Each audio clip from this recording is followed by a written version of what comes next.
അപ്പോസ്തലപ്രവർത്തികൾ 22-ാം അധ്യായം 1 മുതലുള്ള വാക്യങ്ങൾ.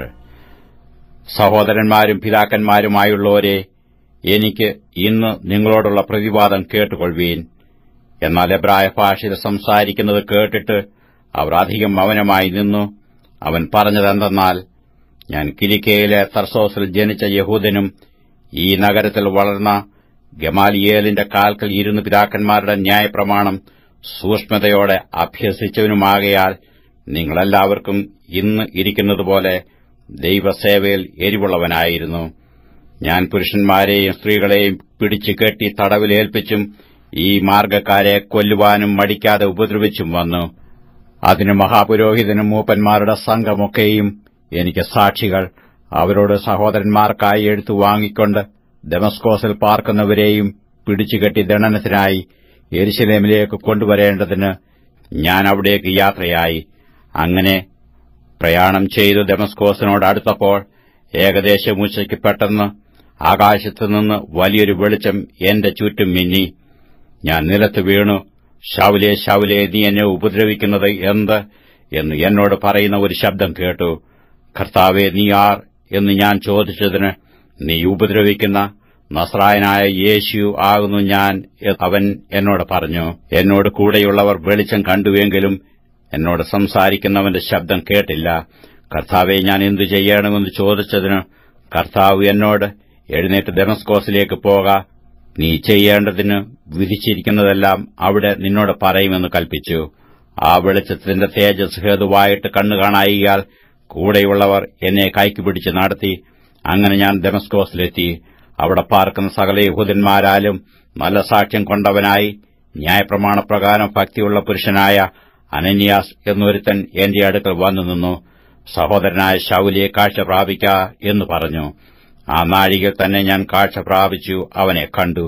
അപ്പോൾ അവൻ എന്നോട്, നമ്മുടെ പിതാക്കന്മാരുടെ ദൈവം നിന്നെ തന്റെ ഇഷ്ടം അറിയുവാനും നീതിമാനായവനെ കാണുവാനും അവന്റെ വായിൽ നിന്ന് വചനം കേൾപ്പാനും നിയമിച്ചിരിക്കുന്നു. നീ കാണുകയും കേൾക്കുകയും ചെയ്തതിന് സകല മനുഷ്യർക്കും നീ അവന്റെ സാക്ഷിയായിത്തീരും. ഇനി താമസിക്കുന്നത് എന്ത്? എഴുന്നേറ്റ് അവന്റെ നാമം വിളിച്ച് പ്രാർത്ഥിച്ച് സ്നാനമേറ്റു നിന്റെ പാപങ്ങളെ കഴുകിക്കളക എന്ന് പറഞ്ഞു. പിന്നെ ഞാൻ യെരുശലേമിൽ മടങ്ങിച്ചെന്നു ദൈവാലയത്തിൽ പ്രാർത്ഥിക്കുന്നേരം ഒരു വിവിശതയിൽ ആയി അവനെ കണ്ടു. നീ ബന്ധപ്പെട്ടു വേഗം യെരുശലേം വിട്ടുപോക, നീ എന്നെക്കുറിച്ച് പറയുന്ന സാക്ഷ്യം അവർ കൈക്കൊള്ളുകയില്ല എന്ന് എന്നോട് കൽപ്പിച്ചു. അതിന് ഞാൻ, കർത്താവേ, നിന്നിൽ വിശ്വസിക്കുന്നവരെ ഞാൻ തടവിലാക്കുകയും പള്ളിതോറും അടിപ്പിക്കുകയും ചെയ്തു എന്നും നിന്റെ സാക്ഷിയായ സ്തെഫാനോസിന്റെ രക്തം ചൊരിഞ്ഞപ്പോൾ ഞാനും സമ്മതിച്ചു അരികെ നിന്നു അവനെ കൊല്ലുന്നവരുടെ വസ്ത്രം കാത്തുകൊണ്ടിരുന്നു എന്നും അവർ അറിയുന്നുവല്ലോ എന്ന് പറഞ്ഞു. അവൻ എന്നോട്, നീ പോക, ഞാൻ നിന്നെ ദൂരത്ത് ജാതികളുടെ അടുക്കലേക്ക് അയക്കും എന്ന് കൽപ്പിച്ചു. ഈ വാക്കോളം അവർ അവന് ചെവികൊടുത്തു. പിന്നെ ഇങ്ങനത്തെ അവനെ ഭൂമിയിൽ നിന്ന് നീക്കിക്കളക, അവൻ ജീവിച്ചിരിക്കുന്നത് യോഗ്യമല്ല എന്ന് നിലവിളിച്ചു പറഞ്ഞു. അവർ കൂക്കിലിട്ടും വസ്ത്രം കീറിക്കളഞ്ഞും പൂഴി വാരി മേലോട്ട് എറിഞ്ഞും കൊണ്ടിരിക്കുമ്പോൾ അവർ ഇങ്ങനെ അവന്റെ നേരെ ആർക്കുവാൻ സംഗതി എന്ത് എന്നറിയേണ്ടതിന് ചമ്മട്ടികൊണ്ട് അവനോട് ചോദ്യം ചെയ്യണം എന്ന് സഹസ്രാധിപൻ പറഞ്ഞു അവനെ കോട്ടയിലേക്ക് കൊണ്ടുപോകുവാൻ കൽപ്പിച്ചു. തന്നെ വാറുകൊണ്ട് കെട്ടുമ്പോൾ പൌലോസ് അരികെ നിൽക്കുന്ന ശതാധിപനോട്, റോമാപൗരനും വിസ്താരം കഴിയാത്തവനുമായ മനുഷ്യനെ ചമ്മട്ടികൊണ്ട് അടിക്കുന്നത് വിഹിതമോ എന്ന് ചോദിച്ചു. ഇത് കേട്ടിട്ട് ശതാധിപൻ ചെന്ന് സഹസ്രാധിപനോട്, നീ എന്തു ചെയ്യുവാൻ പോകുന്നു? ഈ മനുഷ്യൻ റോമാപൗരനാകുന്നു എന്ന് ബോധിപ്പിച്ചു.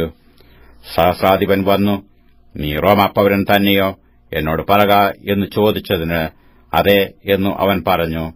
ഞാൻ ഏറിയ മുതൽ കൊടുത്ത് ഈ പൗരത്വം സമ്പാദിച്ചു എന്ന് സഹസ്രാധിപൻ പറഞ്ഞതിന്, ഞാനോ അങ്ങനെ ജനിച്ചിരിക്കുന്നു എന്ന് പൗലോസ് പറഞ്ഞു. ഭേദ്യം ചെയ്യുവാൻ ഭാവിച്ചവർ ഉടനെ അവനെ വിട്ടുമാറി. സഹസ്രാധിപനും അവൻ റോമാപൗരനെന്നു അറിഞ്ഞപ്പോൾ അവനെ ബന്ധിച്ചതുകൊണ്ട് ഭയപ്പെട്ടു.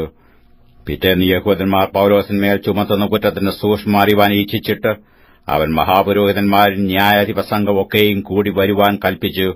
അവനെ കേട്ടടിച്ചു താഴെ കൊണ്ടുചെന്നു അവരുടെ മുമ്പിൽ നിർത്തി.